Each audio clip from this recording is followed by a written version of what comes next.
I'm Jamie from Jamie's Cuts and Clips. This is Gracie. She's a 5-year-old golden retriever, and she came to see me to get some dematting and de-shedding. So let's get started with her bath.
So when I'm blow drying a dog, I'm always looking for ticks or fleas or any spots I need to be worried about.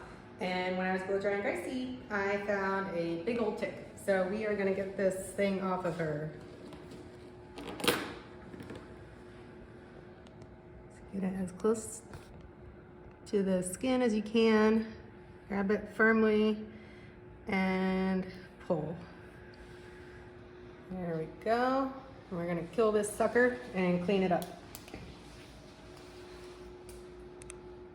All right, Gracie is dry. I'm gonna start on her pads, her sanitary, and her nails, and then after that, we're gonna get to all the matted parts and either shave, thin out, or use my dematting tool, depending on how close they are to the skin. So let's get started.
Gracie is all done and she's mat free. So thanks for watching and don't forget to like and subscribe.